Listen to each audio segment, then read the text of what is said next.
시작 함께 하실래요? 안녕하세요. 세상의 모든 정보 아나운서 전주리입니다.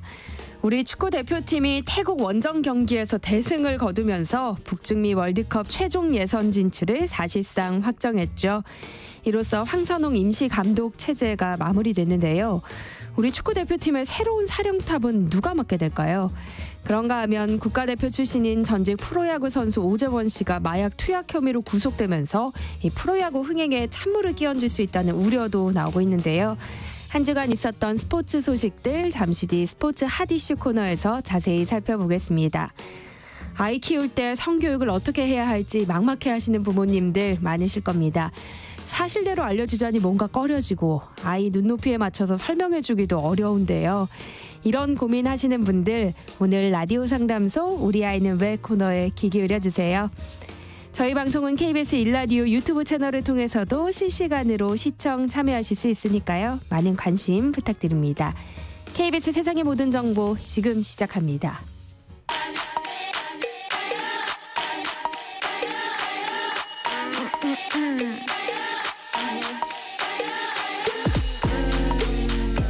혹시 뉴스 빠뜨리셨나요? 한낮에 전해진 소식들 꼼꼼히 정리해드리겠습니다. 오늘의 뉴스 조현정 시사평론가와 함께합니다. 안녕하세요. 네, 안녕하세요.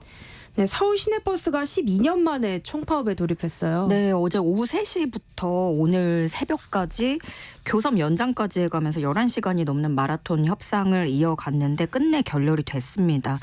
서울 버스노조가 파업한 건 지난 2012년이었는데요. 그러니까 12년 만에 서울버스가 멈췄고 또 12년 전 그때는 20분간 부분 파업을 하다가 극적으로 타결이 됐던 거기 때문에 이번에는 파급력이 훨씬 더 큰 모습입니다. 오늘 당장 첫 차부터 중단되면서 또 오늘 비까지 왔잖아요. 네. 그래서 출근길 상당한 혼란이 이어졌는데 아무것도 모르고 길을 나선 시민들은 정류장에 왔다가 전광판을 보고 굉장히 당황을 하고 급하게 지하철역으로 발걸음을 옮기거나 또 택시를 잡으려고 해도 좀 잡히지 않는 그런 모습이었고요. 이 여파로 지하철도 10분 이상 지연이 됐고 역에 설 때마다 시민들이 몰리면서 평소보다 또 훨씬 늦게 도착을 하게 됐습니다.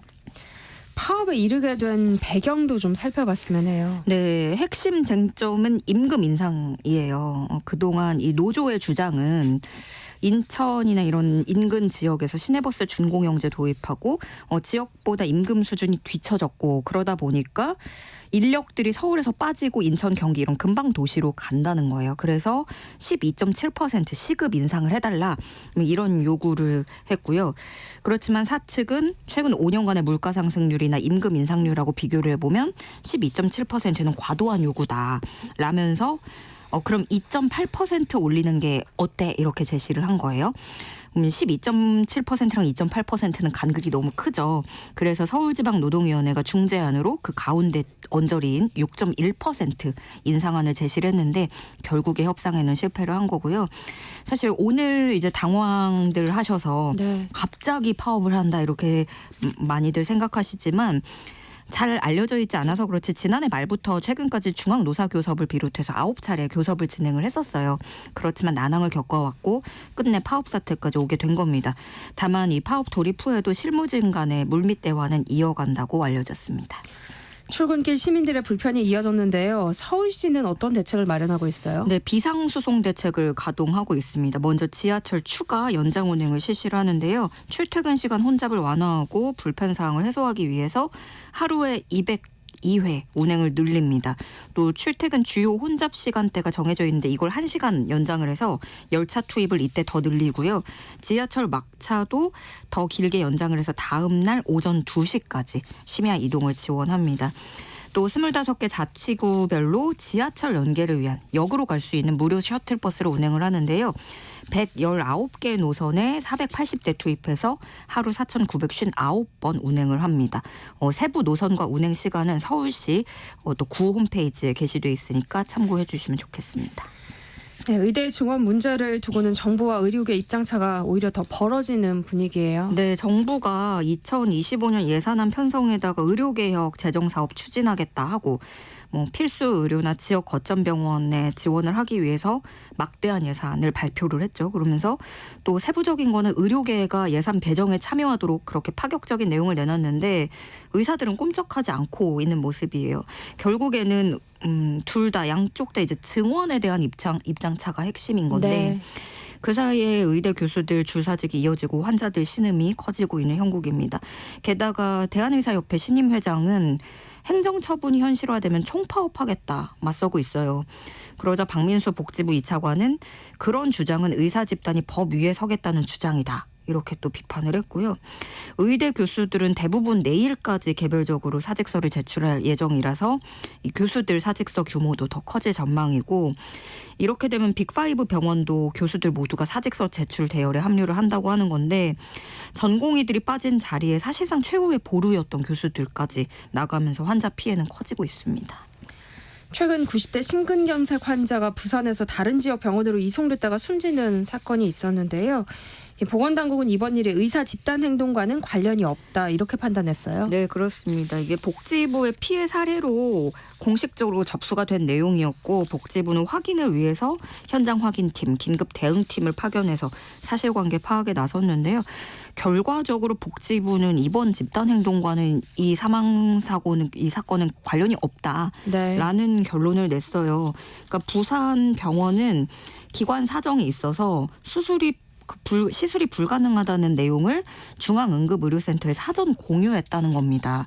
그렇게 확인이 됐고 그래서 이것을 환자 거부라고 보기는 어렵다라고 얘기를 했고요.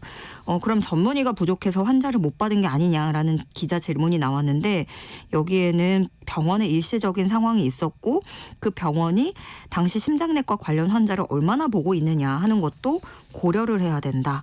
이렇게 답변을 했습니다. 다만 이제 또 병원을 이동하고 그렇게 또 가면서 사망을 하게 된 사례라서 이제 또 국민들이 어떻게 받아들이실지는 또 미지수고요. 이게 사태가 장기화하면서 주요 상급 종합병원들 병동 폐쇄도 확대가 되고 있습니다. 당장 서울대병원만 하나만 보더라고 하더라도 전체 병동 60여 개 중에 10개 병동을 폐쇄했고요. 그러다 보니까 사기 암 환자라든가 투석 환자 이런 중증 환자들은 우리 같은 사람들은 죽으라는 거냐 절규하고 있습니다. 네.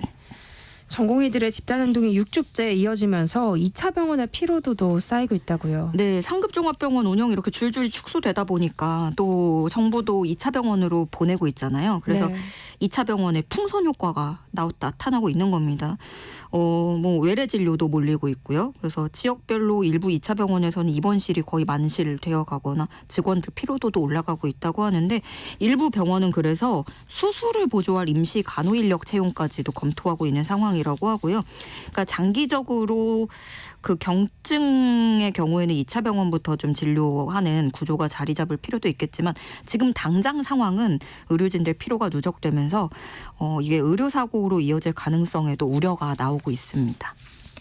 대한의사협회는 대통령이 직접 전공의와 만나야 한다 이런 입장을 보이고 있죠. 네, 지금 보니까 의협은 일단 신임 회장이 강경파로 선출이 됐고 전공의들은 묵묵부답이에요. 의협은 대화 테이블에 나올 의협이 아니라 대한전공의협의회죠. 네. 전공의들은 대화 테이블에 나올 의향이 없고 사실 별다른 의견도 내지 않고 있는 상황이거든요. 네, 그런데 이런 상황에서 의협 신임 회장은 대통령으로 눈길을 돌렸습니다. 대통령이 직접 전공의들을 만나서 대화를 해라 이렇게 요구를 한 건데 의협 비대위가 밝힌 건 최근 일주간 교수라든가 여러 직역들과 정부 간의 만남이 있었다고는 하지만 입장차가 큰 것만 확인을 했고 결국에는 전공의들 복귀를 위해서는 전공의를 설득해야 되는데 이건 윤석열 대통령이 이들과 직접 만나서 상황을 타개해야 된다 이런 주장입니다.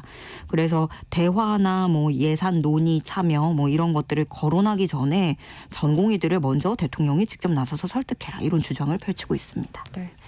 정부가 졸업 후 일정 기간 동안 지역 의사로 일할 경우 군 면제 혜택을 주는 방안을 추진하고 있다고요. 네, 이게 의대별 정원 배정이 확정된 이후에 이제 비수도권 지역 대학들은 학생들을 많이 받아야 되잖아요.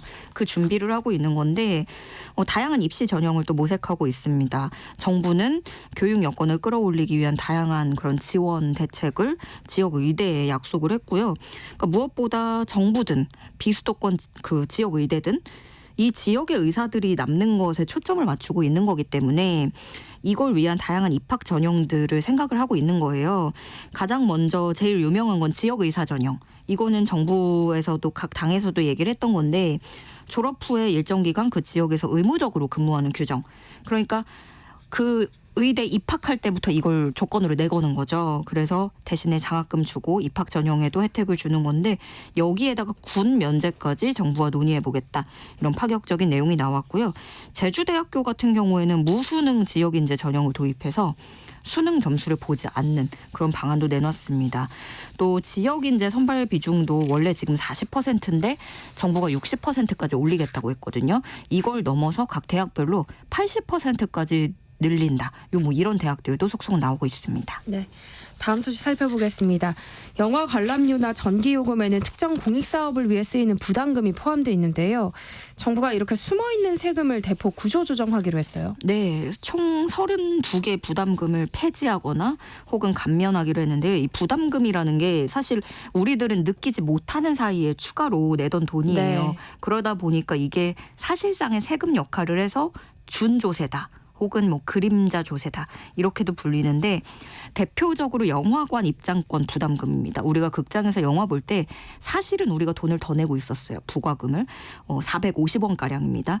그동안 이 부담금은 영화 발전기금으로 쓰여왔고요. 그러다 보니까 영화업계에서는 이거 반발을 하는 거죠. 네. 그래서 정부는 그러면 대신에 발전기금을 아예 빼는 건 아니고 정부 예산으로 주겠다. 이렇게 밝힌 거예요. 그런데 이 부분에서 좀 우려가 나오는 건 그러면 이제 정부 눈치를 봐야 될 수 있다. 예, 제작이나 환경, 그 창작 환경에서 영향을 끼치진 않을지 우려도 나오고 있고요. 무엇보다 이렇게 영화 티켓에서 부과금 폐지를 하면 이게 입장권 가격이 실제로 반영이 돼야만 의미가 있을 것으로 보입니다. 다음으로는 학교 용지 확보를 위해서 100세대 이상 규모 아파트와 단독주택용 토지에 부과하는 학교 용지 부담금도 사라지고요. 수질 개선 부담금, 수산자원 조성금 등도 폐지 대상입니다. 감면 조치는 14개가 적용이 되는데 전력산업기반기금 부담금이 대표적이라고 할 수 있어요. 정부는 전력사업의 발전과 기반 조성에 필요한 재원을 확보하기 위해서 전기요금의 3.7%를 사용자들에게 부과해 왔는데 이걸 단계적으로 인하를 해서 내려간 요율만큼 전기요금을 덜 낼 수 있게 한다는 방침입니다. 근데 문제는 숨은색은 이른바 이 그림자 조세 규모가 2조 원에 달한다는 거잖아요. 네. 세수 부족에 대한 우려는 없을까요? 이게 정비 대상 부담금 말씀하신 대로 연간 2조 원 줄어들고 그럼 21% 수준이거든요. 그러면 이게 부담금을 재원으로 삼던 사업들이 분명히 있단 말이에요. 이것들은 구조조정이 불가피한 상황이 된 거죠. 그리고 이게 또 아까 영화 티켓도 말씀드렸지만은 그 줄어든 부담금 중에 일부는 결국에 정부 재원으로 들어가면 이건 또 국민이 내는 세금으로 대체되는 것이라서 그러면 이게 조금 차이가 있다면 해당 서비스를 이용하는 사람들이 내던 거냐 아니면 전체 세금으로 충당하느냐 이런 차이가 되는 거거든요. 그럼 세수가 걱정인데 일단 기획재정부 입장은 이번 이런 개편으로 재정에 미치는 영향은 크지 않다고 밝혔습니다. 부족분은 일반 재원을 활용을 하고 불필요한 지출을 효율화하겠다라는 방침을 내놨는데요. 이제 없어지는 사업이나 존치하는 사업 간에 명확한 기준이 필요하다는 지적도 나와요. 왜냐하면 기금을 줄이면 이제 사업도 줄이는 게 어쨌든 간 정해진 수순이기 때문에 그럼 여기서 어떤 걸 솎아낼지 이런 것에도 명확한 기준이 필요하다. 이런 지적입니다. 그런데 대규모 세금 감면 카드가 나온 시점을 두고 또 비판의 목소리가 나오는 모양이죠. 네, 이게 모두 제23차 비상경제 민생회의에서 나온 내용인데요. 그동안 이 민생토론회가 관건선거 논란이 거셌잖아요. 네. 그걸 잠정 중단한 지 하루 만에 또 총선 코앞에 두고 또 내용도 거의 다 이제 세금 감면, 금융 지원 이런 거다 보니까 종합 선물 세트 들고 나왔다 이런 비판도 나오는데 그러니까 정부가 조절할 수 있는 예산 규모는 사실 적어요. 그런데 계속해서 공언화는 쏟아지는 이 신규 지출 규모가 작지 않다라는 거고 또 각종 세제 혜택을 적용하면서 올해 세액 감면 규모를 보면 역대 최대입니다. 77조 원에 달할 전망인데 이게 또 지난해에도 안 그래도 많았는데 이거보다도 11% 정도 늘어나는 규모고요. 그러면은 뭐 세수 감면을 했을 때 다른 세수가 늘어나면 부족분을 거기서 메울 수는 있겠지만 이것도 기대하기는 쉽진 않은 상황이고요. 지난해에만 봐도 법인 세수가 급속도로 줄어들 줄어들면서 56조 4천억 원이 덜 거쳤고 그만큼 정부 재정도 부담이 컸고요. 그래서 수입은 줄어드는데 앞으로 쓸 곳이 많은 상황인 걸 감안을 할 때 이게 건전재정 기조가 작년보다도 더 흔들리는 건 아니냐 이런 지적도 나옵니다. 한낮의 교양 파트너 지금 여러분께서는 세상의 모든 정보와 함께하고 계십니다. 다음 뉴스 살펴볼게요. 고위공직자들의 재산이 1년 사이에 어떻게 변했는지 공개가 됐어요. 네, 정부 공직자윤리위원회가 고위공무원, 지방자치단체장, 광역의회 의원 등 이 재산 공개 대상자 1,975명에 대한 재산 신고 내역을 공개했습니다. 평균 재산이 19억 101만 원 나왔고요. 3명 중에 1명 꼴이 20억 이상의 자산을 가지고 있는데 지난해 평균보다는 4,700여만 원 줄어들었어요. 이거는 실제로 뭐 돈이 줄어들었다기보다는 공시 가격이 내려간 게 주요 원인으로 나타났고요.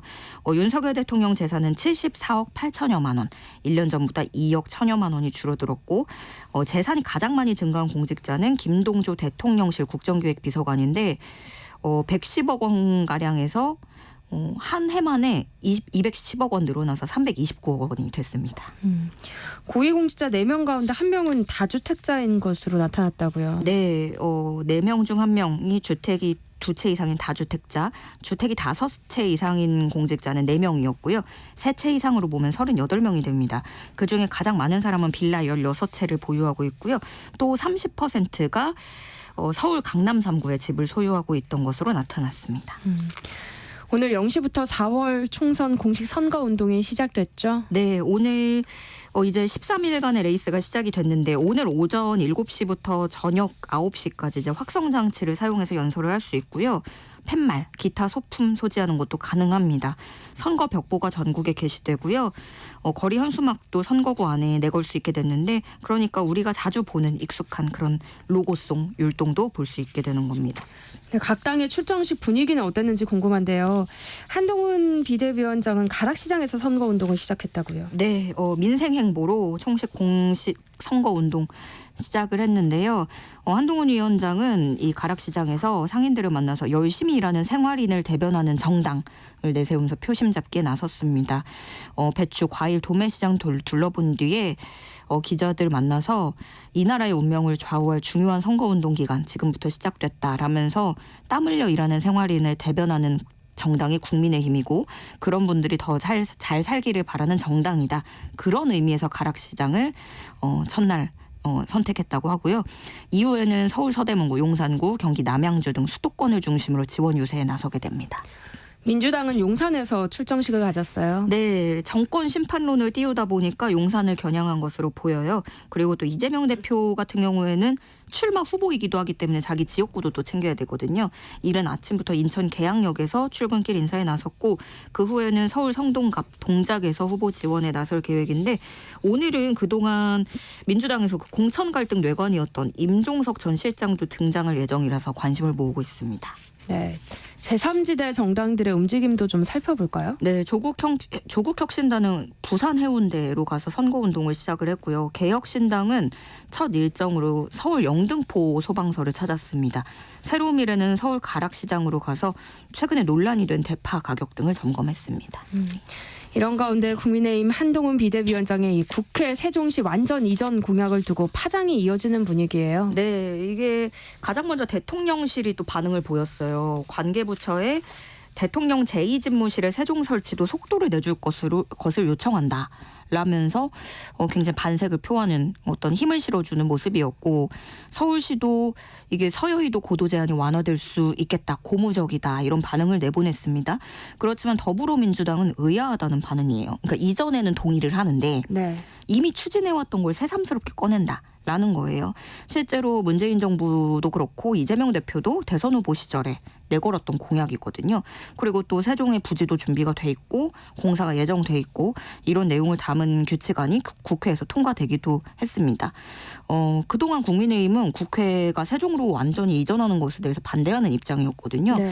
그렇지만 아무래도 이제 국민의힘으로서는 이 카드를 내놓으면서 수도권, 서울 또 충청까지 동시에 공략할 수 있는 카드를 내보낸 것 같아요.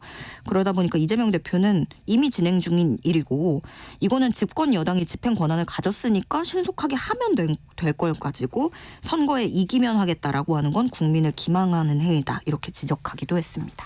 네, 오늘의 뉴스 여기까지 하겠습니다. 지금까지 조현정 시사평론가와 함께했습니다. 고맙습니다. 고맙습니다.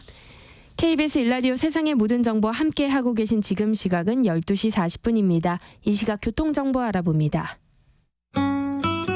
네, 이 시각 교통정보입니다. 내일부터 시작되는 여의도 봄꽃축제 행사로 조금 전 12시부터 교통통제에 들어간 곳 있습니다. 여의서로 서강대교 남단교차로에서 여의 2교 구간 양방향으로 통행이 어려워졌고요. 일부 주변 도로 역시 부분 통제에 들어간 곳 있으니까 도로 이용에 참고하시기 바랍니다. 서울 시내 지금 대체로 수월한 편인데요.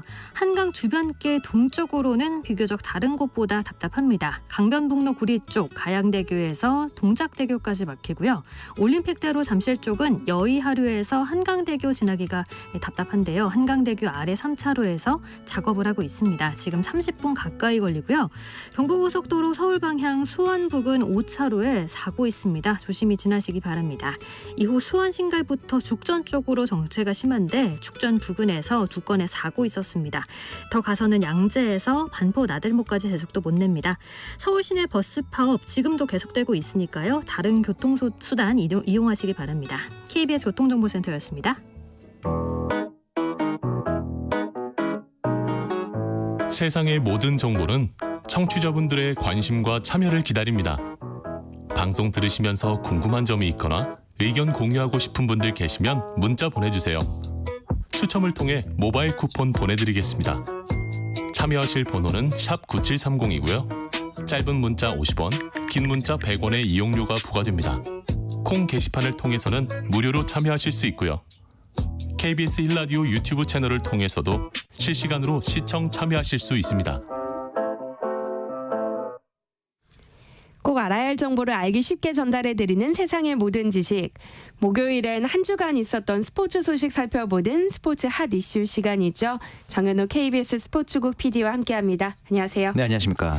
축구 얘기부터 해볼까요? 네. 지난 26일 태국 방콕에서 열린 월드컵 예선전에서 우리 대표팀이 모처럼 시원한 승리를 거뒀습니다. 정말 모처럼의 시원한 승리였는데 3대0 승리였죠. 이 이재성, 손흥민 그리고 네. 이 박진섭 선수가 또 득점을 기록을 했습니다. 이렇게 되면서 우리나라는 이제 조별리그에서 2차 조별리그에서 3승 1무를 현재 기록을 하고 있습니다. 네. C조 1위를 지키게 됐고요. 이 2차 예선 같은 경우는 각 조별로 2위까지 최종 예선에 진출을 하게 되기 때문에 사실상 뭐 2위가 될 가능성도 낮고 1위로 진출할 가능성이 제일 높아 보입니다. 네. 이제 돌아오는 6월에 싱가포르, 중국과 5, 6차전을 치르게 되고 이 두 경기에서 승점 1점 이상만 확보하더라도 최소 조 2위는 확정을 할 수 있게 됩니다. 손흥민과 이강인의 합작골이 나온 이후 이 두 사람이 얼싸안으면서 기뻐하는 모습이 정말 인상적이었는데요.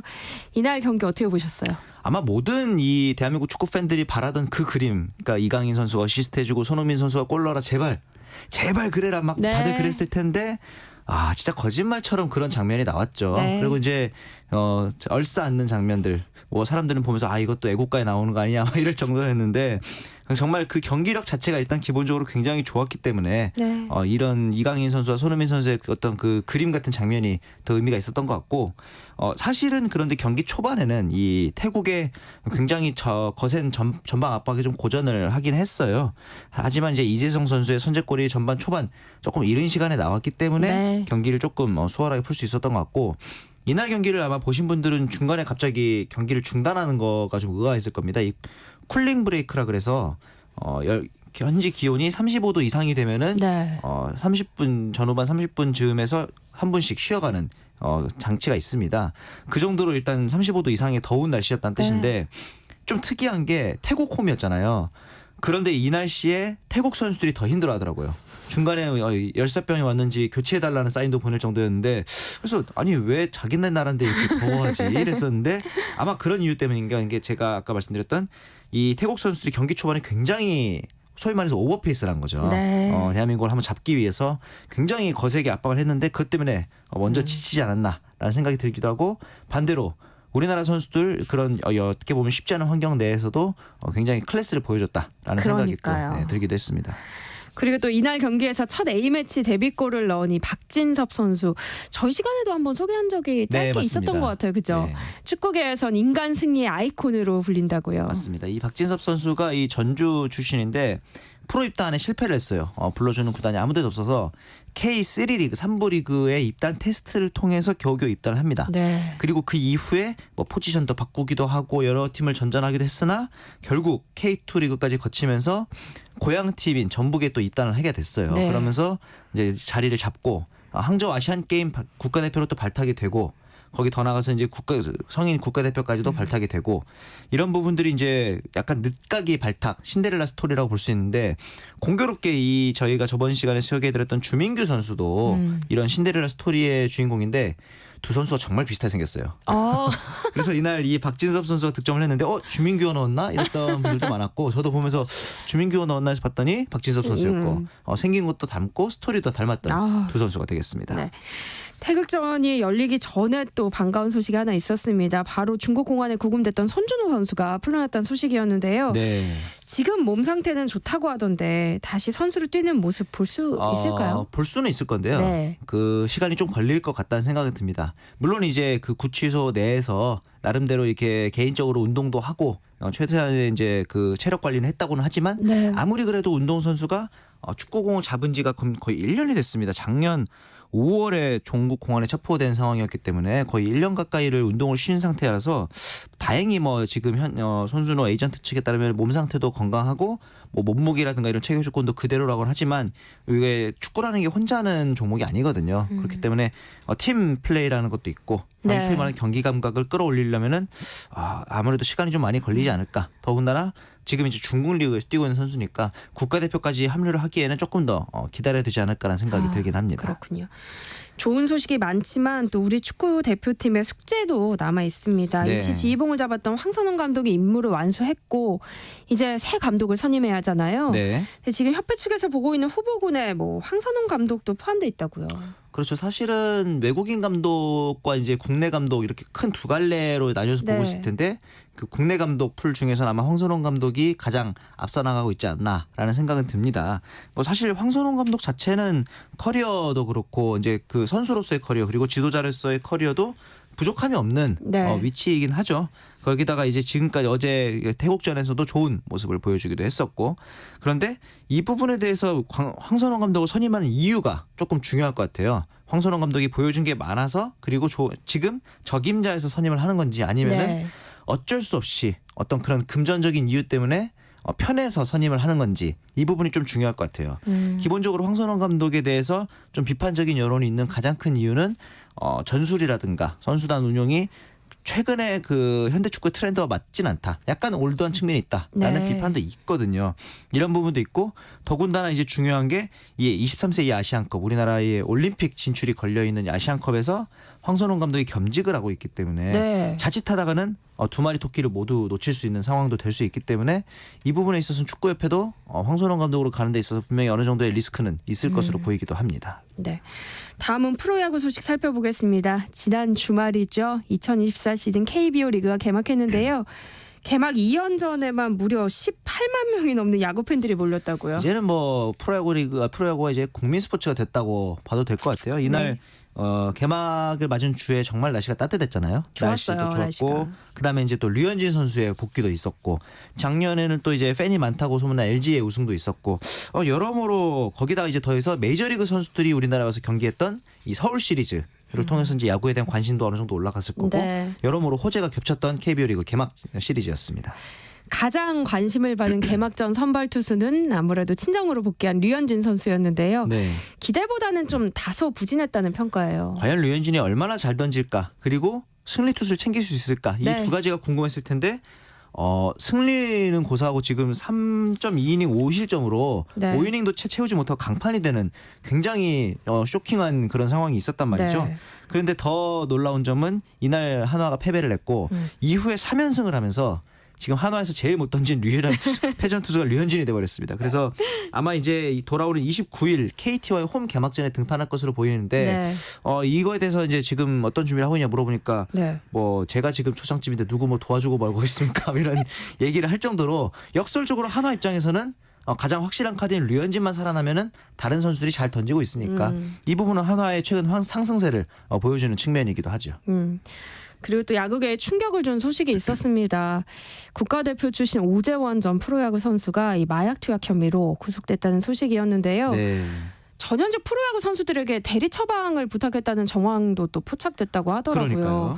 그러니까 이 사태가 프로야구 흥행몰이에 좀 찬물을 끼얹지진 않을까 걱정돼요. 분명히 어느 정도의 그런 위험 부담도 있고 오재원 선수한테 개인적으로 저는 오재원 선수였던 그 허슬 플레이를 굉장히 좋아했던 사람으로서 네. 기대가 큰 만큼 실망도 좀 굉장히 컸었거든요. 이런 부분에 있어서는 앞으로 우리 그 프로야구의 모토가 또 이제 어린아이들에게 꿈과 희망을이라는 모토가 있는 리그인데 어떤 이런 불법적인 일들이 계속 일어난다면은 팬들은 등을 돌리게 되거든요. 굳이 요즘 세상에는 뭐 프로야구 말고도 다른 매체들이 워낙 많다 네. 보니까 지금 이렇게 18만 명 넘는 야구팬이 몰린 게 불과 몇 년 되지 않았습니다. 사실 베이징 올림픽이라든가 2009년 WBC 그때 이후로 이렇게 상승이 된 거기 때문에 언제든 팬들이 다시 떠나갈 수 있다는 경각심을 가지는 게 좀 중요해 보입니다. 네, 메이저리그에 진출한 우리 선수들 소식도 짚어보죠. 미국 메이저리그 본토 개막전을 앞두고 우리 선수들 희비가 엇갈렸어요. 네, 고우석 선수 일단 더블A에서 마이너리그에서 시작을 하게 됐고 여기에 네. 더해서 배지환, 최지만 그리고 이제 박효준 선수까지도 시범 경기에서 좋은 모습을 보여줬음에도 불구하고 일단은 다 마이너리그에서 시작을 하면서 네. 이제 앞으로 다가올 메이저리그 개막전에서는 김하성 선수 그리고 이정우 선수만 우리가 만나볼 수 있게 될 것 같습니다. 메이저리그 개막을 앞두고 또 악재가 하나 있었잖아요. 네. 이 오타니 쇼헤이의 통역사죠. 미즈하라 이페이가 절도 및 도박 혐의로 해고되는 일이 있었는데요. 그렇죠. 이게 미국 현지에서는 오타니도 불법 도박에 연루된 거 아니냐 뭐 이런 의혹의 시선이 있다고요. 맞습니다. 우선은 이 오타니 선수의 쉽게 말해서 정황은 오타니 선수의 계좌에서 이 미즈하라 이페이 씨가 돈을 훔쳐서 네. 본인의 도박빚을 갚는 데 사용했다라고 보면 되고 이에 대해서 오타니 같은 경우는 굉장히 지금 참담한 심정이다라고 얘기를 하면서 이 부분은 이 이페이 씨가 나의 계좌에서 돈을 훔친 것이고 나는 전혀 알지 못했고 네. 이 부분에 대해서 나는 이제 경기에 전념하겠다라고 이제 입장을 밝혔어요. 네. 근데 이제 이 부분에 대해서 현지 매체 그리고 일본 매체에서도 조금 이제 의문을 품는 게 뭐냐면은 그 이페이 씨가 훔친 돈이 60억 원이나 됩니다. 적은 금액이 아님에도 불구하고 개인 계좌에서 60억 원이 빠져나가는데 이걸 몰랐단 말인가? 이 부분에 대해서 어떤 그 파이낸셜 어드바이저라고 하죠. 이 정도 거액의 돈을 다루는 선수 같은 경우는 재무 상담가가 항상 있을 텐데 그렇다면 이 사람조차도 몰랐단 말인가? 몰랐다면 몰라는 것대로 문제가 아닐까? 이런 식의 의혹들을 계속 제기하고 있는 상황입니다. 그렇군요. 자, 마지막으로 V리그 얘기해 보겠습니다. 여자부, 남자부 모두 챔피언 결정전 상대가 정해졌어요. 그렇습니다. 여자부 같은 경우는 이제 흥국생명과 현대건설이 맞붙게 되고요. 남자부 같은 경우는 대한항공과 우리카드가 맞붙겠다라는 전망이 많았는데 OK금융그룹이 플레이오프에서 우리카드를 제압하고 챔피언 결정전에 지금 진출해 있는 상황입니다. 네. 여자부에선 김연경 선수와 양효진 선수의 맞대결에 관심을 모으고 있는데요. 이 두 선수가 맞붙는 게 이번이 처음이라면서요. 굉장히 절친한 사이인데 이렇게 챔피언 결정전에서 맞붙는 게 처음이 네. 되겠습니다. 사실 현대건설 같은 경우는 1위를 2번이나 해봤어요. 근데 1위만 해보고 우승을 못했습니다. 이게 무슨 얘기냐면 코로나19로 리그가 조기 종료되면서 챔피언 결정전이 열리질 않았거든요. 네. 정규리그 1위만 차지하고 결국 우승을 못했기 때문에 약간 찝찝할 수 있는 상황이 2번이나 있어서 이번에는 제대로 우승하겠다. 이게 지금 현대건설이고 흥국생명은 지난 시즌에 리버스 수입이라는 충격적인 챔피언 결정전에 패배가 있었기 때문에 또 김연경 선수가 마지막 시즌을 노리고 있기도 하고요. 네. 이 부분에 대해서는 양팀 다 절실한 상황이 될 것 같습니다. 남자부 얘기도 좀 해볼까요? 네, 남자부 같은 경우는 대한항공과 OK금융그룹의 대결인데 저는 개인적으로는 대한항공이 좀 많이 유리하지 않나. OK금융그룹이 좀 체력적인 부담도 있을 것 같고 상대 전적에서도 이번 시즌 4승 2패로 대한항공이 앞서 있는 상황이기도 합니다. 그리고 대한항공이 또 이제 새로운 외국인 선수를 막심 선수를 영입할 정도로 지금 팀 내에서 준비하고 있는 부분들이 많거든요. 네. 만약에 대한항공이 이번에 우승을 하게 되면 통합 4연패 전무후무한 기록에 또 도전하게 되는데 대한항공이 조금 더 유리해 보이기는 합니다. 네. 스포츠 하디씨 오늘은 여기까지 하겠습니다. 정현우 KBS 스포츠국 PD와 함께했습니다. 고맙습니다. 네, 감사합니다. 네, 1부 순서 여기서 마무리하고요. 이어지는 2부에서는요. 라디오 객석 1열 목공석 코너 준비되어 있습니다. 그럼 전 1시 정각 2부에 다시 찾아올게요.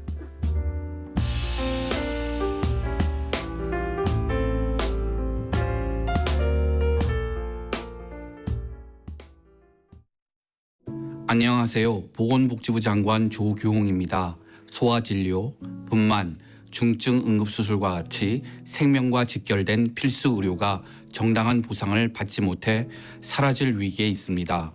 정부는 필수 의료를 살리기 위해 향후 5년간 10조 원 이상 건강보험 재정을 집중 투자합니다. 이와 함께 과잉 진료 우려가 큰 항목을 중심으로 비급여를 집중 관리하겠습니다. 국민에게 꼭 필요한 필수 의료가 공정하고 제대로 된 보상을 받을 수 있도록 보상 체계를 정상화하겠습니다. 감사합니다.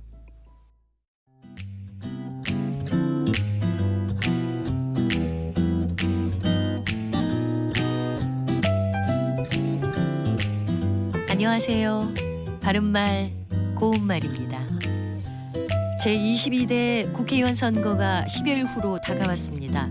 현행 공직선거법에 보면 중앙선거관리위원회 선거구 획정위원회가 국회의원 지역구를 획정하고 국회는 선거 1년 전까지 이를 확정하게 돼 있습니다. 하지만 이 법은 2015년부터 시행됐는데 지금까지 국회에서 한 번도 제대로 지켜지지 않았고요. 이번에도 계속 지지부진하다가 총선까지 불과 41일을 앞두고 지난달 29일에 선거구 획정안이 국회 본회의를 통과했습니다. 지금 말씀드린 내용 중에 지역구 획정이란 표현과 확정이란 표현이 있었지요. 먼저 지역구 획정 또는 선거구 획정에서 획정은 새길 획자와 정할 정자를 쓰는 것으로 경계 따위를 명확히 구별해서 정함을 뜻합니다. 선거구 획정 외에도 경계 획정이나 행정구역 획정 같은 표현으로도 쓰는데 획정은 나누는 방법의 공평성과 결과 등이 관심의 대상이 되는 말입니다.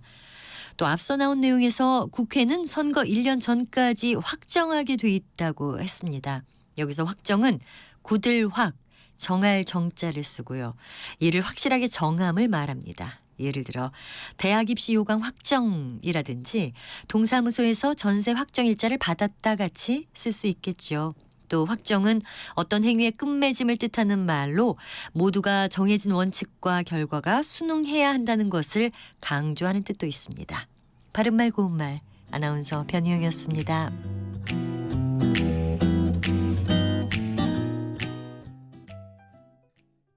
국회의원 하면 뭐가 떠오르세요? 그렇게 큰 관심은 없는 것 같고요. 자신들의 이익이 우선인 것 같은 느낌이 강하죠. 부정적이죠. 나라를 위한다고 하지만 결국은 그렇지 못한 것 같고. 좋은 분도 계시지만 개인 사욕 차리는 분들도 계신 것 같아요. 이번 총선 때 투표하실 건가요? 투표해야 되죠. 국민이 투표를 안 하면 되나. 내가 사는 지역의 어떤 정책을 결정하는 사람인데 조금이라도 더 마음에 드는 사람이 있다면 그 사람한테 한 표를 주는 게 맞지 않나. 투표할 예정입니다. 국회의원 선거니까 해야죠. 네, 투표해야죠. 서민들한테 도움이 되는 그런 정책을 펼쳐주시면 어떨까 하는 바람이 있습니다. 4월 10일 수요일 나와 우리 동네 대한민국의 미래를 위해 투표하세요. 내 삶을 바꾸는 선택 2024 총선 개표 방송 4월 10일 오후 5시 5분부터 KBS 1라디오와 유튜브 채널을 통해 함께하실 수 있습니다.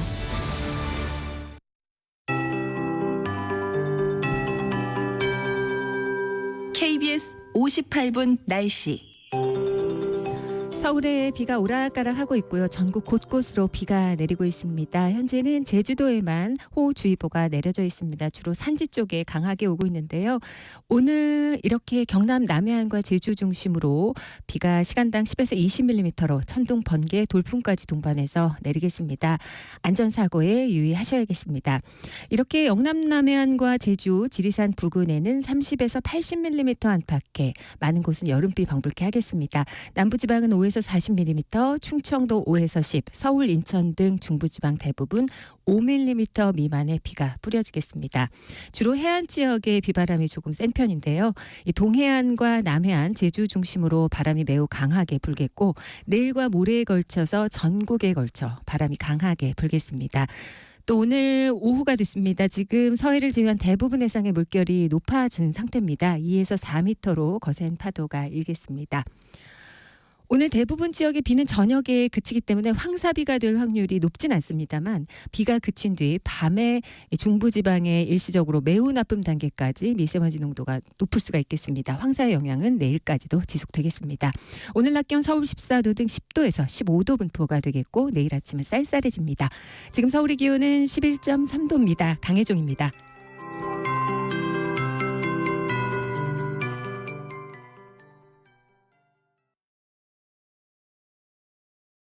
정성을 다하는 국민의 방송 KBS가 한시를 알려드립니다.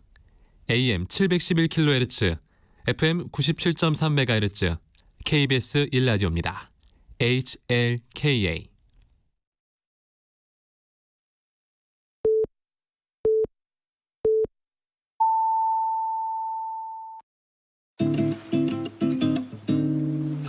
나른한 오후를 책임질 영양 만점 지식 비타민.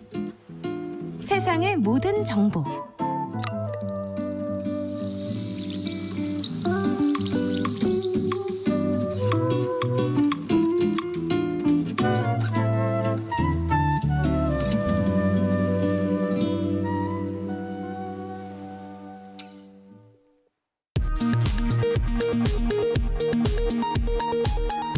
이 시각 라디오 정보센터 뉴스입니다. 오늘 0시부터 제22대 국회의원 선거 공식 선거운동이 시작됐습니다. 여야는 민생 현장을 찾으며 본격적인 총선 레이스에 돌입했습니다. 서울시 버스노사의 임금 협상이 오늘 새벽 결렬되면서 서울 버스노조가 파업에 돌입했습니다. 노사는 파업 이후에도 물밑 접촉을 이어가고 있습니다. 오세훈 서울시장은 노사가 협상을 조속히 타결해달라고 요청했습니다. 정부는 전공의들에게 3월 내 복귀를, 의대 교수들에게는 사직 중단을 거듭 촉구했습니다. 의대 교수들의 집단 사직은 대형 병원 5곳 전체로 확대됐습니다. 국민연금 가입 대상 인구의 약 74%가 국민연금에 가입했고 65세 이상 노인 절반 이상은 국민연금을 받고 있는 것으로 나타났습니다. 공정거래위원회가 한식, 치킨, 커피, 편의점 업종 등 생활과 밀접한 가맹 분야의 불공정 행위를 집중 조사하기로 했습니다. 가맹점이 매년 증가하면서 갑질 관련 신고도 늘고 있다고 공정위가 밝혔습니다. 지금까지 라디오 정보센터 뉴스 편유희였습니다.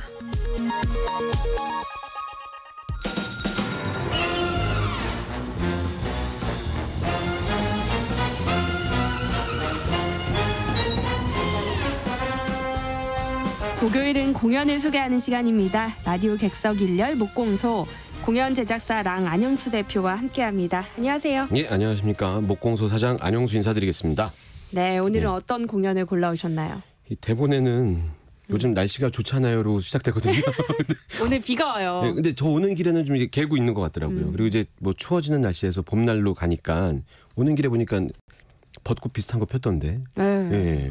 여튼 날씨가 이제 좀 좋아지기 시작하니까 미세먼지가 좀 있는 날도 있지만 그래도 화창한 봄날을 느끼실 날들이 좀 있으실 텐데 오늘은 그런 봄날의 하늘과 많이 닿아 있는 공연 뮤지컬 비아 에어 메일이라는 공연을 갖고 왔습니다. 뮤지컬 비아 에어 메일. 네. 이번 작품도 제목이 좀 낯선데요? 예, 당연합니다. 예, 공연 좋아하시는 공연 마니아 분들은 그 좀 아실 텐데 그분들 제외한 분들은 거의 모르실 것 같은데 이제 네. 뭐 대중적으로 잘 알려지지 않은 공연을 알려드리는 게 이 목공소의 어떤 이 목적 의식이니까 거기에 딱 맞는 공연입니다. 예. 뭐 화창한 봄날에 하늘에 닿게 해주는 공연이라고 말씀을 하셨는데 네. 왜 그런 거예요? 이게 제목이 이제 비아 에어 메일인데 네. 에어 메일 이게 항공 우편 얘기하는 거거든요. 그래서 이제 그 무대에 비행기가 나와요. 네. 이제 비행기가 하늘을 나는 모습을 무대 위에서 만난다. 이거 상상이 잘 안 되실 텐데 네. 그런 공연이라서 제가 이제 표현을 하늘에 닿은 공연이라고 이렇게 표현을 한 거죠. 그럼 무대 위에서 하늘을 나는 비행기를 만날 수 있는 거예요? 예, 그 유명한 뮤지컬 중에 그 4대 뮤지컬 막 이렇게 얘기하는 미스 사이공이라고 네. 보신 분들 꽤 계실 텐데 거기에 보면 헬기 나와요. 헬기가 실제로 나오는 무대도 있고 그렇지 못한 공연은 이제 영상으로 네. 정말 헬기가 있는 것처럼 보여주는 공연이 있거든요. 거긴 뭐 돈 제작비가 엄청 들어간 것 같은 그런 느낌이 나는데 대학로에 있는 이제 작은 소극장에서 이런 무대를 만나는 건 쉽지가 않습니다. 현실적으로. 그러니까 뭐 돈 냄새가 난다고 해야 되나요? 이제 그런 버라이어티한 무대는 아닌데 하지만 분위기를 느끼기에는 좀 다른 면에서 충분하다. 좀 설명을 드리자면 무대 중앙에 비행기 앞부분이 이렇게 있는데 우리가 요즘에 보는 비행기가 아니라 이게 배경이 1920년대거든요. 네. 그러니까 전쟁 직후의 얘기예요. 그래서 그때 있었던 아주 오래된 비행기가 모델이에요. 그래서 그 무대 중앙에 비행기의 앞부분, 이제 제가 정식 명칭은 잘 모르겠어요. 비행기 얼굴이라고 하면 비행기 코. 뭔지 아시죠? 이제 뾰족한 거. 바로 와닿아요. 예. 거기 코 뾰족한 부리 같은 거. 예. 네. 이 코에 이제 프로펠러가 있는데 그 얼굴 부분만 무대 중앙에 딱 이렇게 있어요. 그리고 이제 프로펠러가 돌면서 하늘을 나는 것처럼 표현이 되는데 이 뒤에 배경이 영상인데 이 영상이 하늘을 나는 것처럼 드라마틱하게 이제 이게 그려지는 거죠. 그럼 이제 그게 실제 그 비행기 코와 코 맞나? 이 얼굴 앞부분과 영상이 이제 그 합해지면서 진짜 하늘을 나는 것 같아 보이는데 말로 설명 들으시면 약간 유치할 것 같다고 생각하실 수 있는데 이 장면 이제 리얼리즘 이런 거보다는 약간 그 애니메이션의 한 장면 같다고 생각하시면 될 것 같아요. 그래서 실제로 객석에서 보면은 현실은 대학로에 있는 조그만 300석 정도 되는 그 객석이 앉아 있는데 창공을 나는 것 같은 애니메이션의 주인공이 된 것 같은 이런 느낌이 나는 이런 무대입니다. 약간 파스텔톤 같은 느낌? 이렇게 생각하시면 좋을 것 같아요. 예. 굉장히 예쁜 장면이 연출될 것 같은데. 예, 실제로 공연을 저 봤거든요. 보는데 이제 비행기가 하늘을 쫙 날면은 그 배경이 그 땅이 숲이 이렇게 쫙 보이고 굉장히 좀 이뻐지고 마음이 좀 상쾌해지고 죄가 있었다면은 여기 죄를 용서받는 것 같고 뭐 이런 느낌이 드는데 근데 정말 재밌는 거는 그 재밌는 에피소드는 이 장면의 연습 과정이 재밌었어요. 연습 과정이 왜요? 네. 연습 때는 그 비행기에 코도 없고 영상도 없고 연습실에 몇 평 되는 연습실에 거울 있고 하는 연습실에서 연습을 하니까 배우가 이제 대본 보고 상상으로만 연습을 해야 되는 거예요. 그래서 배우들이 이제 연출한테 물어보는 거죠. 이거 어떻게 연출할 거냐, 무대 디자인 어떻게 할 거냐, 영상 어떻게 할 거냐. 네. 이렇게 거의 뭐 따지듯이 자기는 연기를 해야 되니까 배경이 설명이 안 되면 연기하기 힘드니까. 그래서 연출이 고민하다가 제작사한테 리어카를 하나 좀 갖다 달라. 리어카를 갖다 줘서 그 리어카를 타고 리어카 이제 손잡이를 누르면 하늘로 뜨는 거고 이제 이러면서 무대는 우리가 알아서 할 테니까 배우들 너희들은 이게 상상해라. 여기가 비행기 아니다. 이러면서 이제 그 몇 평 안 되는 연습실에서 리어카 타고 비행기다 생각하고 1920년대다 생각하고 하늘을 난다 이러면 리어카 이렇게 누르고 이렇게 연습을 하는 거죠. 그래서 이제 배우들이 연습하면서 소위 말하는 현타가 와서 힘들어하기도 하고 그랬다고 합니다. 예. 근데 배우들 진짜 대단한 것 같아요. 상상력이. 예. 그럼 이제 뮤지컬 비압 에어 메일의 내용을 좀 소개를 해주세요. 제목 읽기 힘드시죠? 네. 예. 비어도 아니고 비하니까. 비하. 예. 이제 그 내용 소개하기 전에 네. 이 작품도 그 뮤지컬 좋아하시는 분들 사이에는 음악이 좋은 작품이라고 소문이 났어요. 그래서 저도 가서 봤는데 무대가 예쁜 게 눈에 먼저 들어오지만 공연 보고 있으면 음악도 무대처럼 좀 예쁘고 라이브로 연주되면서 공연이 되거든요. 그래서 왠지 그 음악이 좀 좋다는 생각이 들어서 내용 소개하기 전에 공연의 오프닝 곡을 한번 듣고 갔으면 좋겠다는 생각이 들었습니다. 그 극중에 나오는 메일보이라는 그 역할이 오프닝, 실제 공연의 오프닝을 여는 무대인데 제목과 동명의 넘버거든요. 비아에어 메일이라는 넘버를 한번 들어보신 다음에 공연 소개해드리도록 하겠습니다.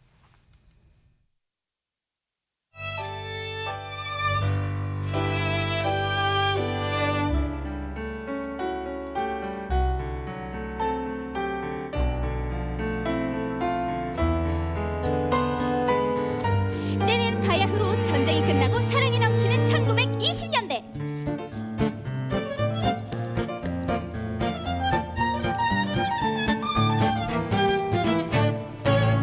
한때 기관총을 쏘아대던 무서운 전투기들은 절반은 고개 비행으로 사람들을 웃게 하고 절반은 멋진 항공 우편기가 되어 창공을 가로질러 사람들에게 소식을 전합니다.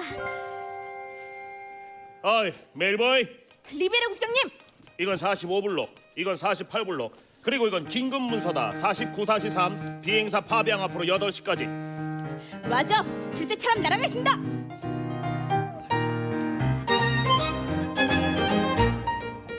예전엔 연애 편지를 보내면 구불구불 기차로 산 넘고 느릿느릿 배로 바다 건너 무렵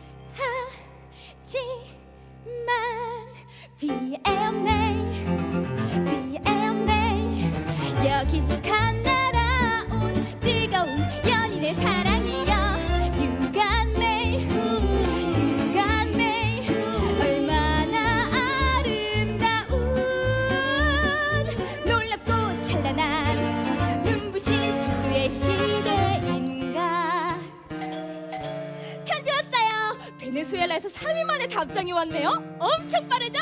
이게 다 멋진 불새 항공 우편기 덕분이죠. 지금은 꿈도 낭만도 많은 1920년대. 가슴이 뜨거운 젊은이라면 누구나 비행사를 꿈꾸죠.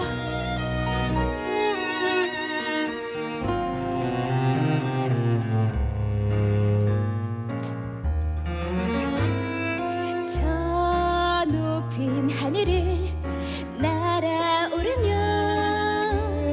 어떤 기분일까?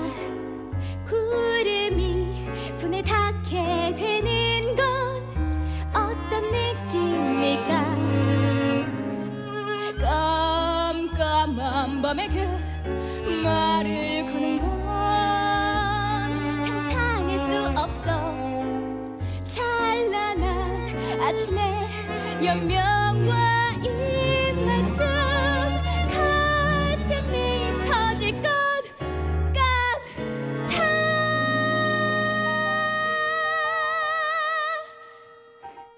나도 한번 날아볼까? 피닉스 2호 준비됐나? 폭풍을 뚫고 이륙!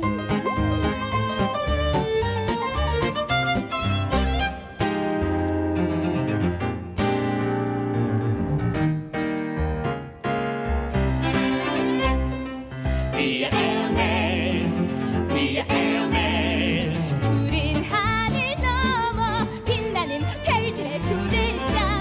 You've got mail, you've got mail. 언젠가 나도 저 하늘로 눈부시게 멋지게 뜨겁게 더 높이 날아올라 꿈을 향해 날 수 있을까?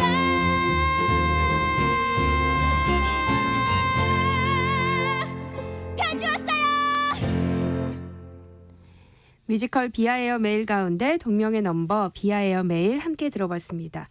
네, 음악에서 굉장히 예쁜 분위기가 느껴지네요. 그죠. 비아에어 메일 막 이러면서 이 오프닝 곡인데 이거 끝나고 나면 관객들이 너무 산뜻한 느낌을 받으면서 박수 이렇게 막 치면서 시작하거든요. 네. 이제 줄거리 말씀드려 볼게요. 일단 아까 말씀드렸는데 그 시대 배경은 1920년대입니다. 그러니까 1차 세계대전 이후에 이런 분위기라고 생각하시면 되고 비행사들이랑 전투기들이 전쟁이 끝나고 나니까 목적을 잃은 거예요. 네. 그래서 이제 작은 전투기들이 항공 우편을 배달하는 이런 그 역할을 하고 이제 그 시기에는 신항로를 개척하는 게 중요한 일들이 됐던 그런 배경이죠. 그래서 이제 신항로를 개척하는 게 이 극 중의 주인공들한테는 굉장히 중요한 일인데 그게 주인공 파비앙이 바로 이런 비행기의 비행사였던 겁니다. 네. 그리고 이 주인공 파비앙의 아내 로즈라고 하는 여성이 있는데 이 로즈는 음악을 작곡하는 사람이거든요. 근데 이제 로즈는 이제 신항로를 개척하게 되면 기념해서 할 만한 음악회의 음악을 작곡하는 일을 하고 있어요. 파비앙과 로즈는 서로 굉장히 서로를 사랑하는데 서로가 서로를 바라볼 때 약간 그 마음에 애잔함이 있어요. 파비앙은 로즈를 바라볼 때 낡은 피아노로 음악을 작곡하고 있는 게 좀 애처로워 보이고 로즈가 파비앙을 바라볼 때는 이 비행기에 대한 애정이 있는 건 알겠는데 비행을 떠날 때마다 마음이 불안불안하고 사고 날까봐 조바심이 나는 거죠. 이제 그러던 어느 날 우편국에 있던 리비에르 국장이라는 사람한테 연락이 옵니다. 신항로 개척 때문에 연락이 오는 건데 파비앙에게 이 리베르 국장은 사실 그 전쟁 때 사고를 당해서 더 이상 비행을 할 수 없는 파비앙의 비행기 조종사 선배였던 겁니다. 그래서 이제 파비앙이 리베르의 부탁을 받고 몰래 신항로 개척을 위해서 비행을 떠나게 돼요. 근데 이상 기류를 만나게 되는 거죠. 여기까지만 하겠습니다. 네, 여기까지. 아니 이야기 마무리 하셔야죠. 마무리를 하면은 공연을 안 보러 가실 것 같아요. 아, 그래요? 네. 그 공연을 보실 분들을 위해서 뒷이야기는 좀 제가 더 자세히 말씀 못 드릴 것 같은데 네. 살짝만 말씀드리자면 좀 다른 얘기로 이 주인공 파비앙과 아내 로즈는 함께 야간 비행을 하는 것을 소박한 꿈으로 갖고 있었거든요. 과연 이 둘이 어떤 미래를 맞이하게 될지 공연장에서 봐주시면 될 것 같고 네. 좀 팁을 드리자면 이 공연은 사실 그 생텍쥐베리의 소설 야간 비행을 모티브로 한 작품입니다. 그래서 궁금하신 분들은 이 책을 조금 참조하시면 되지 않을까 이렇게 생각이 듭니다. 눈치가 좀 빠르신 분들은 결말 예상하고 계실 것 같아요. 예, 그럴 수 있죠. 네, 마지막에 좀 슬픈가요? 근데 이제 이렇게 물어보시면 좀 곤란하긴 한데 예, 슬퍼요. 예, 예, 슬픕니다. 근데 마지막은 아니고 이제 공연의 중후반 정도가 슬퍼지고 이 상황은 또 다른 로지의 이야기로 펼쳐지게 되는데 그러니까 이 작품은 비행사의 이야기로 시작을 여는데 사실은 작곡가 로지의 이야기가 하늘에 새겨지는 뮤지컬이다. 이렇게 이쁘게 표현을 좀 해보면 어떨까 싶습니다. 예. 공연 관람의 포인트를 좀 소개해 주세요. 예. 제가 줄거리 말씀드릴 때 굉장히 중요한 역할인데 말씀 안 드렸던 역할이 있거든요. 바로 그 아까 들으셨던 첫 번째 곡을 불렀던 메일보이라는 역할이 있어요. 이 메일보이는 그 리비에르에서 파비앙 그리고 메일보이로 넘어가는 비행사를 꿈꾸는 친구예요. 근데 이 친구가 역할을 그 여성 배우 2명이 하는데 좀 일반인들이 봐도 너무 작고 너무 귀여운 여성 배우분들이 해요. 그래서 이 메일보이가 중간에 감초 역할도 하고 좀 슬픈 이야기를 좀 중화시켜주는 역할도 하는데 나올 때마다 객석에서 너무 귀여워, 너무 이뻐, 너무 귀여워 이런 말들이 약간 감탄사처럼 나오거든요. 요 메일보이가 있으니까 너무 슬프다고 생각하지 마시고 마음을 좀 놓으시고 공연을 보러 가시면 어떨까 이런 생각이 좀 듭니다. 네. 공연에 대한 기대감이 점점 더 커지는데요. 또 노래를 한 곡 더 준비해 오셨죠? 예. 시간이 항상 별로 없는 것 같아요. 마지막 노래인데 오늘 아까 제가 들려드렸던 넘버가 이 실제 공연의 오프닝 곡이거든요. 근데 오늘은 실제 공연의 마무리 넘버를 준비해봤습니다. 주인공 파비앙이랑 로즈가 갖고 있었던 아까 그 소박한 꿈이라고 했었던 이 야간 비행이라는 넘버인데 공연을 보시게 된다면 이 장면의 넘버를 어떤 감정으로 듣게 되실지 좀 상상하시면서 들으시면 좋겠고 공연 오늘 첫 곡과 마지막 곡 들으셨으니까 한번 봤다 생각하시고 재관람 두 번째 관람은 실제 공연장에서 하셨으면 좋겠습니다. 네, 뮤지컬 비하에어 메일 가운데 야간 비행이라는 제목의 넘버 들으시면서 코너 마무리하겠습니다. 목공소 지금까지 랑 안영수 대표와 함께했습니다. 고맙습니다. 감사합니다.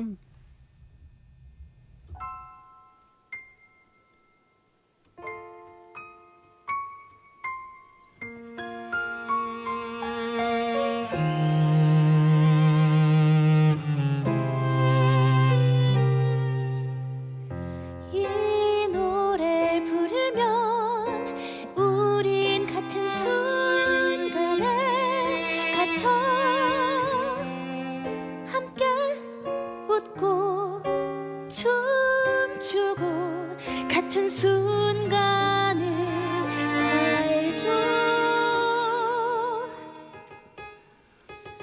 로즈 와줬네. 마음의 준비는 됐어? 응.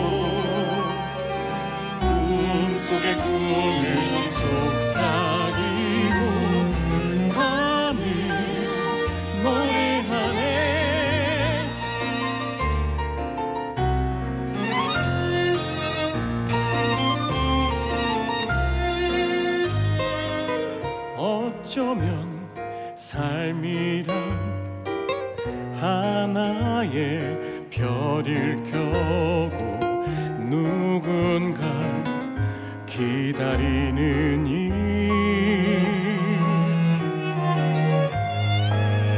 어쩌면 삶이란 하나의 별을 향해 영원히 돌아가는 길.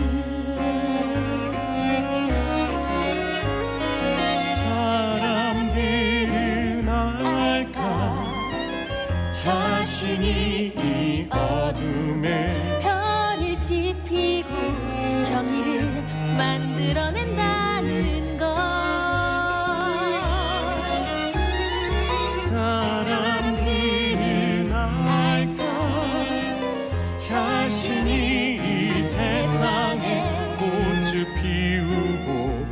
구원을 노래한다는 것.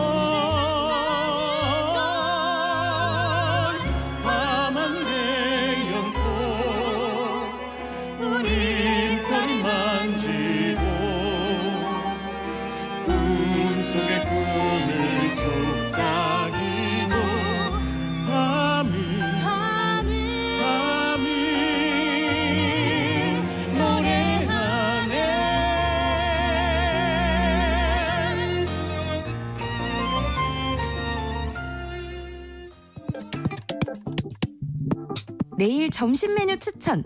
귀로 듣는 푸짐한 지식 한 상 어떠세요? 세상의 모든 정보. 아나운서 전주리입니다.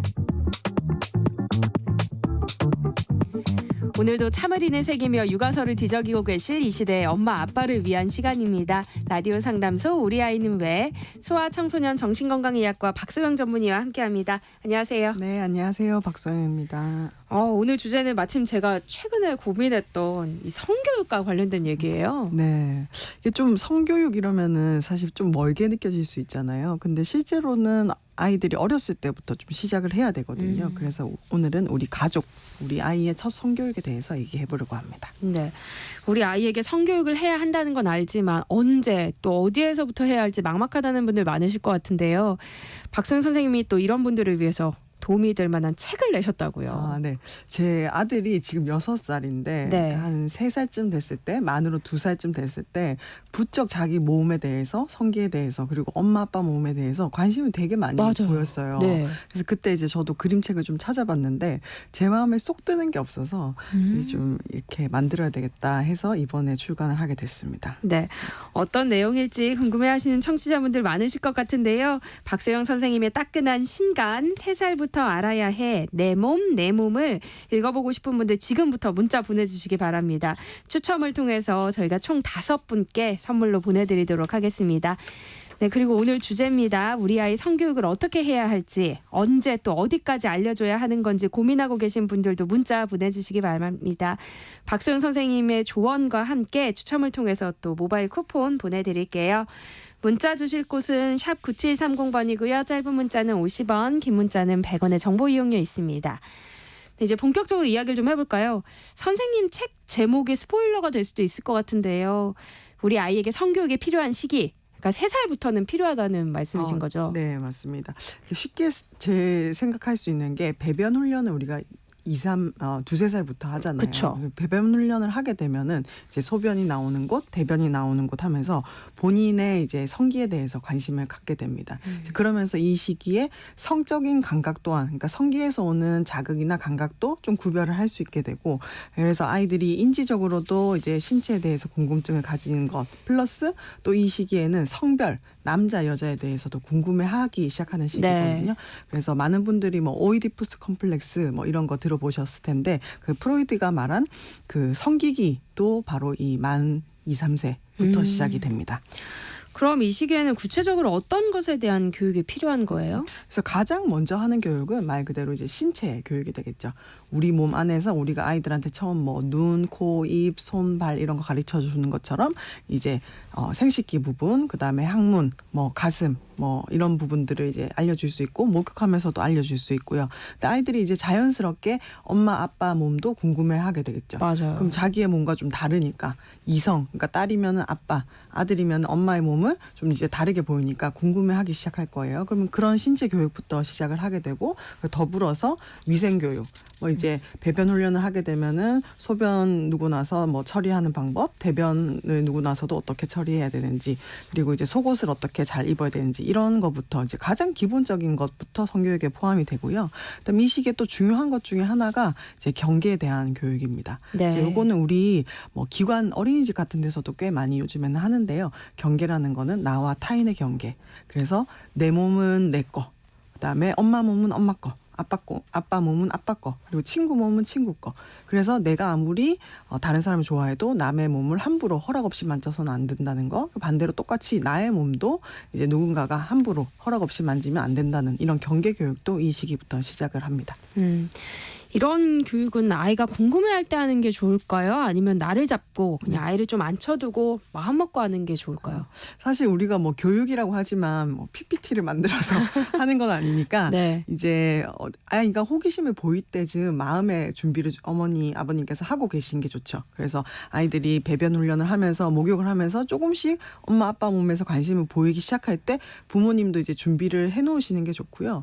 제가 어떤 이제 인터넷상에서 본 글인데 어떤 이제 아버님이 자기 아이가 갑자기 이제 질문한 거예요. 네. 뭐 아빠 뭐 성관계 해봤어? 이렇게 되게 좀 더 적나라한 단어를 써서 이제 네. 아빠한테 물어봤더니 아빠가 너무 당황을 하셔가지고 아니 아직 이렇게 아직 안 해봤다고 대답을 한 거죠. 네. 그래서 이런 게 사실은 누구라도 한 번쯤은 뭐 비슷한 내용이 있을 수가 있어요. 그래서 네. 아이들이 이 시기 전에는 부모님들이 좀 미리 이럴 수 있다. 궁금해할 수 있다는 걸 미리 알고 계셔서 아이들이 좀 질문을 할 때 너무 당황하지는 않았으면 좋겠습니다. 준비를 좀 해야 되는군요. 네.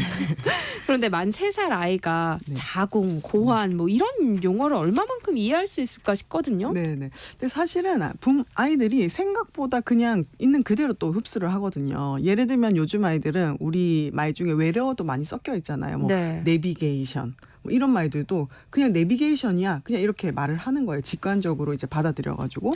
그리고 뭐 최근에 저도 이제 아들이랑 책을 읽으면서 혼인을 한다. 뭐 이런 내용이 나왔어요. 그래서 네. 혼인이 뭐냐고 또 물어보더라고요. 그래서 결혼을 하는 거와 똑같은 거다. 이렇게 아이들한테 단어를 소개를 해주는 거죠. 꼭 이 단어가 뭐 너무 의학적 용어고 전문 용어니까 아이한테 안 맞을 것 같다고 지레 짐작 걱정을 하실 수도 있는데 네. 사실은 아이들은 그냥 있는 그대로 받아들이는 게 조금 더 쉽거든요.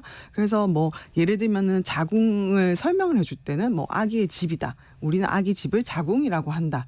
뭐 그리고 아빠의 씨앗이 있는 곳을 고환이라고 한다. 이런 식으로 그림과 함께 단어를 소개시켜 주는 것. 그리고 뭐 한 번 이렇게 알려준다고 해서 아이들이 그때 정확하게 알고 꼭 기억을 하라는 게 아니라 우리가 점진적으로 계속 교육을 해 나갈 거기 때문에 일회성이 아니다. 그렇게 생각을 해주시면 좋겠습니다. 네. 근데 아이가 어릴 때는 또 부모와 같이 씻기도 하잖아요. 네. 근데 만 3살부터 이런 교육을 해야 한다고 하면 이성 부모와 자녀의 목욕 또는 신체 노출 이런 게 만 3살 이후에는 좀 조심하는 게 좋다는 뜻이에요. 근데 우리가 대략 만 2, 3세 때 성교육을 시작하자 이렇게 말하지만 꼭 그렇다고 해서